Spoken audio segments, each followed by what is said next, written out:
Hello and welcome back to Star Citizen. My name is Evenlease, and today on 10 Minutes More or Less Ship Preview, we're taking a look at the RSI Apollo MEDIVAC.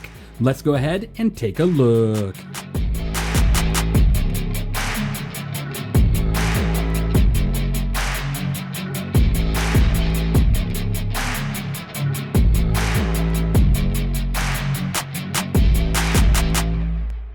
Now, as a disclaimer, this is just a preview, and every stat that I tell you right now does have the chance to change between now and its live release. On the live release of this ship, I will be doing a full review with the stats, even if they haven't changed, because I'm going to include the paint preview. So with that, thank you, Sarah Omega and WinRAR42 for joining me on today's preview. Starting off, this ship was originally priced at $275 standalone with the last sale of this ship, but right now we do not know a final live price, but expect it to be around the $300 range for this variant of the ship. Now, it does have an 18-minute and 10-second claim time, or a 4-minute and 33-second expedited claim time. If you were to currently lose your ship and need to claim it, that's how long you'll be waiting. Now, the pilot does have control over all the weapons on here currently, so the top turret is slaved, giving you a total of about 2,600 burst damage per second, but if you don't include that top turret, the pilot does have 1,636 burst damage per second due to the two size 4 CF447 Rhinos. The pilot also has 16 size 2 Ignite 2 missiles, which is really nice, and then that remote turret is giving you about 1,013 burst damage per second, and that's due to the two size 3 Mantis GT220s on the top there, which is a pretty decent amount of damage, and with the ballistic changes coming up, might do you a little bit better, so we'll see what happens. Now, you do have 4 size 2 stop generator shield generators. They are bubble shields, giving you 16,520 overall HP as a stock setup of shields, which isn't terrible. And then this ship comes with 121,700 ship health pool, which is actually quite considerably a lot. Now, one thing I do have to say is look at the size of this thing compared to something like the medical terrapin. So there will be use cases for something like this ship with its size, especially if that change with the Idris losing its tier 1 bed goes into play. Now you're going to have this ship being the only ship in the game with a tier 1 medical bed that is actually flyable, which is actually pretty interesting. But again, this ship is huge, so it's not going to be able to fit into tight corners or go into a battle very sneakily like a medical terrapin, but it is fantastic looking. Look at this thing. It is gorgeous. One of the best looking textures out there on a ship recently on the exterior. I mean, I'm just super excited for the rest of the ships that we're looking to get this year. And the sound design, let's listen to that really quick before we finish off with the stats. Take a listen at all these sounds.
Now, isn't that just phenomenal? The way this thing sounds, the sound team has just been knocking it out of the park with the L-21 Wolf, with the Apollo. I cannot wait to see what the Perseus, which is coming soon, the Paladin, and so many other ships potentially coming really soon, what they're going to sound like. My mind is blown with the sound team. Good job, CIG.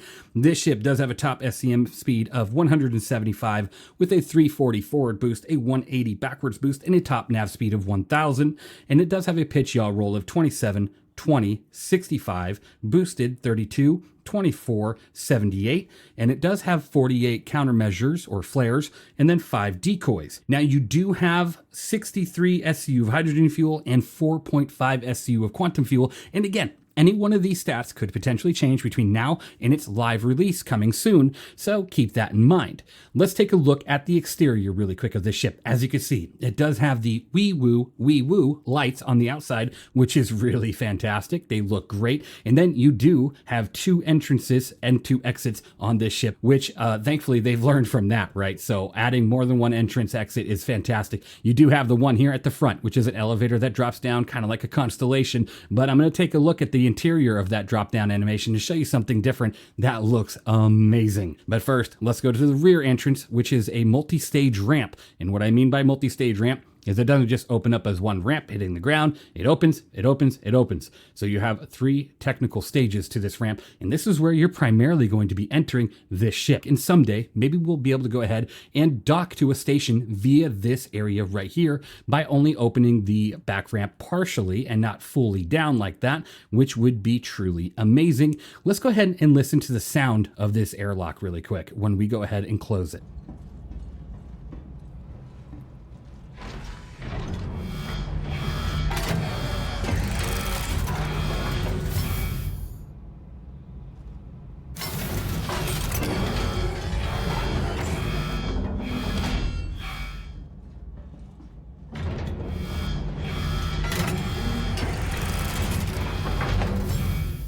Check this out. It is a docking collar, so it's not just an airlock. What I mean is you're going to be able to dock this thing against the station someday. When? We don't know, but hopefully soon.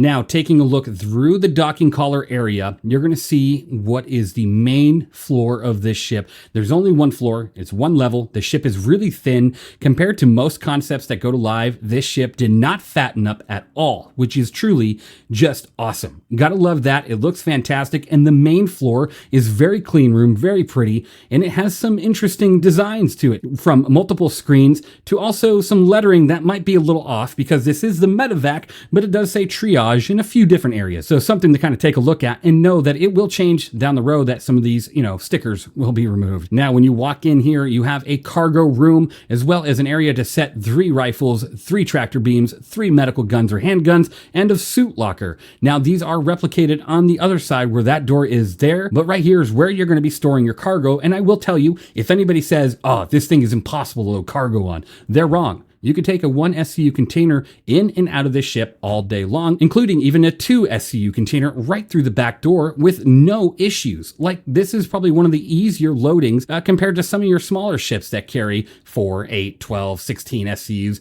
No issues at all loading cargo on either side as long as you're looking at a 1 or 2 SCU container box. Now, you got to ask yourself, well, why? That's kind of sucks. Well, this is not a cargo ship. It's a medical ship. You're not really supposed to be loading 4, 8, 16s or 32s or even 24s because you're doing medical work. This is supply boxes. You're going to have things in here to supply your ship, like more tractor beams, guns, armors, all sorts of different things that you can go ahead and run and do supplies with, and some combat missions. Now, when you come out here, you have another area, but this one actually has an engineering terminal, which funny enough says Aegis right there in the bottom right. So you'll probably have to update that as well. And then when you walk in here, you're going to have the choice between 3 different medical rooms that you can put on either side. let's take a look. You have the tier 3 medical module that comes with the 3 tier 3 beds, and then it comes with a medical refrigerator, and it comes with 3 storage lockers, which we'll take a look at as well.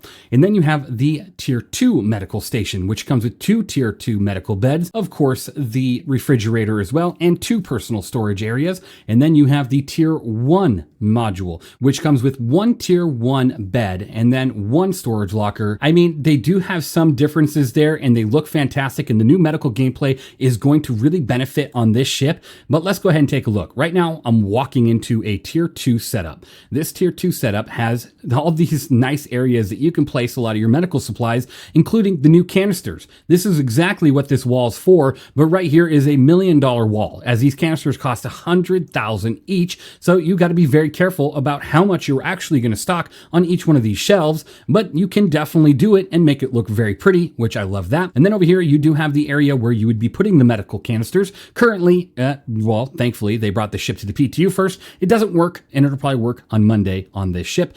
And right here is your medical beds, the tier 2. The tier 2 is right over here. And then you have a nice area to wash your hands off, clean up as a doctor. And then you have your patient storage, which is right here. You can go ahead and open that up and take a look. You have 2 of them with the tier 2. Now remember, each tier has a different amount of beds. Tier 1, 1 bed, 1 storage. Tier 2, 2 beds, 2 storage. Tier 3, 3 beds, 3 storage. It's pretty simple. And then you have the medical refrigerator, which is right here. Looks nice. I'll show you the other side too. Looks really good. And then if you walk through this door over here, you go ahead and open that up and you'll see it's like a bathroom for the patients. You have a nice little mirror over here. You have an area to stand and go ahead and use the restroom. You got a waste area. And then if you walk on back, you're going to go ahead and take a look at the next area, which is going to be a tier 1 medical room. We'll go ahead and open up the door here. And as you can see, this is the tier 1 medical room. It's a little bit more vacant than the tier 2 medical room. There's honestly not too much other than some canisters here. And then you have the bed as well as another monitor here and a storage unit. And of course, the medical refrigerator right on over here with some supplies loaded up for any adventures we need to take, which is honestly awesome. Now, if you go to this tier 1 medical bed, you'll see that it does have, I'm not here reviewing and showing you the new medical system. That's just not what this is for. This is just to show you this, but it does look pretty awesome. And you'll notice you have nowhere to put the canisters, but I believe it does go here on the bed, but it's currently pretty hard to, get this to work. So it is open now. It wasn't open earlier. We did use the terminal once, and you can probably go ahead and fill that up now to add more, which when that's open, you can probably put the canister in there. And then if you make your way through here, same idea. It's a nice little bathroom for anybody that's on board, looking decent, nice area to take care of yourself. And then we'll make our way back over to the main lobby area and walk through this hallway. You have yourself a very beautiful space roof here, which looks fantastic. Being able to look at the stars while you're out and about, nothing better than that. I love the windows, and thank you for adding that, CIG. And as you continue right onto this next room, a lot of your components are to your right as well to your left, and back in the 2 original rooms with the cargo, there are more component areas over there. So, keep an eye out for that. When engineering comes into play, you'll need to know it. And of course, you're going to have your stickers all around showing B. Curtis, which is, I believe, the person that worked on this ship, which is amazing. Did such a fantastic job. In here, you do have a bathroom for the crew. They can go ahead and go in here, use the restroom, take care of themselves, take a shower. It is a fantastic little space. Not a place I want to be too much, but and then you've got these RSI stickers everywhere. B. Curtis, they're above the beds, they're all over the place. Nice little eating area right here with the fire extinguisher. Looks beautiful. Of course, I'm going to say that constantly. This door does lock from the inside, so if I want to go ahead and be like, nah, I just really don't think it's a good idea that we're going to have other people come on in here, I'm going to go ahead and just lock this up and be like, sorry, no can do. You can't come in here. Sorry, maybe later. But then you have a nice bed here, right above it, personal storage. And then over here, a nice bed, personal storage. It's a fantastic looking ship. And here is your entry exit. I've got to say, I wish the Constellation series had this ability. So I'm going to go ahead and deploy this, which is like some guardrails, handrails, whatever you want to call it. And then you can go ahead and step on board and hit go down, and check this out. It like encases you in something that would keep the air inside your cockpit so your pilots aren't sucked out when it opens up. Unlike the Constellation series of ships where it's oddly cramped and almost takes your head off every time you try to get out of it, which is pretty gnarly. Now let's go ahead and make our way to the cockpit chair so you can go ahead and see what it looks like here. It is quite a beautiful view. You have quite a few options when you get into this chair. The pilot, the co-pilot, both can control the ship, land, take off, do everything they need to do. On the bottom left over here, you can operate your emergency lights, turning them on and off. They are separate to your headlights. And then you do have access to the remote turret as the pilot, which is really odd. And I think it was meant to be for the co-pilot, but the pilot does have access to that. Otherwise, that is everything with this ship. There's only one last thing I forgot to show you, and that's just where the fuel port is on it. So we'll go ahead and take a quick look at that, as there is one on the ground level. Now there is a fuel port ground level. You go ahead and make your way all the way through. It's such a great looking ship. I like that they didn't fatten it up and they just like elongated it. It is very beautiful. So when you make your way out to the ground, you go ahead and go around this corner here, and you will see that there is a fuel port button right on the outside. Go ahead and open that up, and you can go ahead and refuel your ship. Let me know, what do you think of the Apollo currently in the PTU? Personally, I cannot wait to give you a true review score on this ship. I think it's going to be a pretty high score, as it's going to do so much for you as a medic, as someone that just wants to run bunkers or go out there and have a great time. You got a great amount of health, shield, and capability with this craft. Thank you for watching. Thank you for being here. Thank you for being YouTube members, subscribers, Twitch followers, Patreon members. You guys are just fantastic, and I can't wait to give more back to y'all. Make sure you enter into all the giveaways going on right now. One on the channel, multiple in the Discord. Thank you for watching, and I'll see you all in the next one.